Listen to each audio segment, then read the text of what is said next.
এটা হলো হযরত মুজাদ্দিদ সাহেব রাহমাতুল্লাহ আলাইহি যে তরিকায় আমাদেরকে নামাজ আদায় করতে বলছে, নারী পুরুষ। আমরা এখন পুরুষদের আলোচনা করব, সাথে সাথে মহিলাদের যে পাঠগুলো সেগুলো বলে দেব অল্প সময়ের মধ্যে। এটা শুধু আমাদের মুরিদি মুহিব্বিনদের, আমাদের জাকের ভাই, আমাদের সাথে যারা মহানের তুলে অন্যান্য দরবারের সাথে যারা আল্লাহ থেকে মহব্বত করে এদের জন্য। কারণ এই সমস্ত বিষয়ে অনেকে ইখতিলাফ করে, কারণ তারা মুজাদ্দিদ সাহেবকে মানে না এই জন্য। কিন্তু আমরা মুজাদ্দিদ সাহেবকে মানি, উনি যেভাবে সিস্টেম দিয়েছে এটা আমাদের জন্য কি চিরদার্য। কারণ উনি বলছে রাসূলুল্লাহ সাল্লাল্লাহু আলাইহি ওয়াসাল্লাম এভাবেই নামাজ পড়তে বলছেন। তো প্রথমত ইমাম আবু হানিফার মত হলো 4 আঙ্গুল ফাঁক রাখি দাঁড়ানো, না হলে অসুবিধা নেই, একটু সুবিধার মধ্যে দাঁড়াবে। এরপরে হাত বাঁধার সময় আঙ্গুলগুলো কিবলামুখী থাকবে, এরকম করে আল্লাহু আকবার বলি। হাতের আমাদের নাভির একটু নিচে দিয়ে বাঁধবে, এভাবে করি। বাঁধার পরে ধরি, তারপরে সানা পড়বে, আউযুবিল্লাহি বিসমিল্লাহ পড়ে, যেটা নরমাল নামাজ পড়ে, আলহামদু পড়বে, সূরা মিলাবে।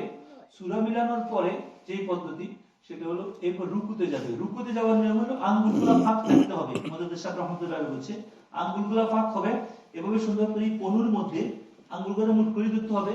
এভাবে এই দুই চোখ পায়ের দুই বৃদ্ধাঙ্গুলের দিকে তাকাবে, আর ফিট বিলকুল সমান থাকবে, যেন একটা প্লেট পানি যদি ফিনের উপর রাখা হয় যেন পানি না পড়ে।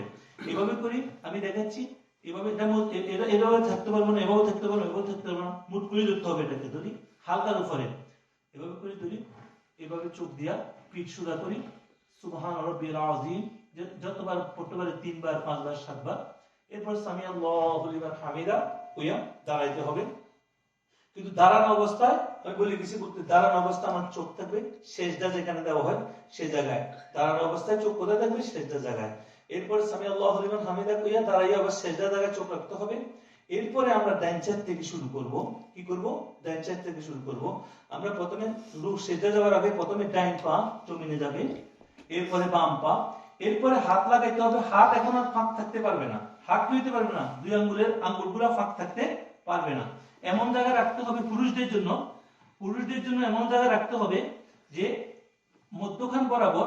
সেজদা দেওয়ার পরে একটা বাচ্চা নিচে দিয়ে যাইতে পারে, বা একটা ছাগল ছানা বা মানে দুম্বার বাচ্চা চলাচল করতে পারে, এরকম অবস্থা করছে মুজাদ্দিদ সাহেব রাহমাতুল্লাহ আলাইহি।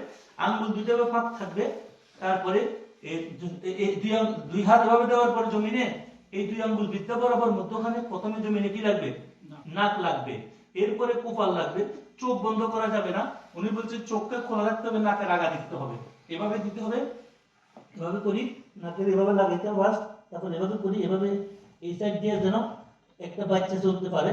তারপরে যাইয়া নাকের আগা বরাবর আমাকে খেয়াল করতে হবে। কোথায় খেয়াল করতে হবে? নাকের আগা বরাবর করি, তারপর সিজদা করতে হবে, চোখ বন্ধ করা। যদিও সমস্যা নেই, কিন্তু চোখ বন্ধ করতে নিষেধ করছে। এরপরে আল্লাহু আকবার প্রথম সেজদা বসি, দুই সেজদার মধ্যখানে বসতে হবে। আল্লাহুম্মা গফিরলি যদি পারে দোয়া করতে, এটা অনেক সুন্দর দোয়া। যদি নাও পারে মিনিমাম বসতে হবে। এরপরে দ্বিতীয় সেজদা সেম নিয়মে হবে, ডান হাত বাম হাত না, কিন্তু আঙ্গুলের ফাঁক থাকতে পারবে না। অনেকে অবহেলা করে যেমনি এমনি করে সেজদা দিতে হবে না, নিয়মের মধ্যে দিতে হবে। এভাবে করি দুই রাকাতের পরে সালাম ফিরাবে। নারীদের জন্য নিয়ম হলো, নারীরা যখন জমিনে যাবে জমিনের সাথে লেটে যেতে হবে, জমিনের সাথে বিলকুল লেটে যেতে হবে পা দিয়া। আর দাঁড়ানো অবস্থায় তাদের বুক এবার এর উপরে, বুকের উপরে বান্ধার কথা বলছে, আর পুরুষ আর নাভির নিচে হবে।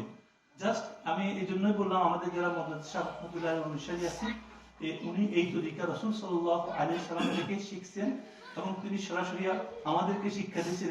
এই জিনিসটা, নামাজটা আমাদের বুজুর্গরা দিন আমাদেরকে শিক্ষা দিয়েছেন। আর এভাবে যদি তরতিবের সহিত নামাজ পড়া হয়, সিস্টেমের মধ্যে যদি নামাজ পড়া হয়, তাহলে নামাজের মধ্যেই মন থাকবে, নামাজের মধ্যেই মন থাকবে, মনের দিকে যাবে না। আর যারা গাফেল, নামাজ সম্পর্কে অসচেতন, তারা কি করে? যেমনি ইচ্ছা যেমনি দ্বারা এমনি করে নামাজ পড়ে। এটা ঠিক না। কমস কম নামাজ ফরজ, সুন্নত, ওয়াজিব যা পড়ি না কেন, ওই সময়গুলোতে তরতিবের সহিত স্লোলি, আস্তে আস্তে, ধীরস্থির ভাবে আমি নামাজগুলো আদায় করব। মুজাদ্দিদ সাহেব বলছে, যারা জামাতে পড়ে, অসুস্থ রোগী থাকতে পারে, এখানে 3 বার তাসবিহ মিনিমাম পড়া উচিত। আর যারা একলা নামাজ পড়ে, তাদেরকে স্মরণ করা উচিত যদি 3 বার পড়ে, মিনিমাম 5 বার, 7 বার, 11 বার, 9 বার। বলতে উনি বলছে 7 বারের নিচে পড়লে স্মরণ করা উচিত, কারণ সে রবের সামনে দাঁড়িয়েছে, তাসবিহ পড়তেছে। এত মিসকিনের মতো, ফকিরের মতো তাসবিহ পড়ে, এটা ঠিক না। তো এই জন্য উনি বলছে যাদের সময় আছে, যাদের অন্যান্য দ্রুততা নেই, তারা কমসে কম তাসবিহ 7 বার মিনিমাম পড়া উচিত, অন্য সময়গুলোতে বেশি করে পড়া উচিত। আল্লাহ রাব্বুল আলামিন আমাদেরকে এভাবে নামাজ পড়ার তৌফিক দান করুন।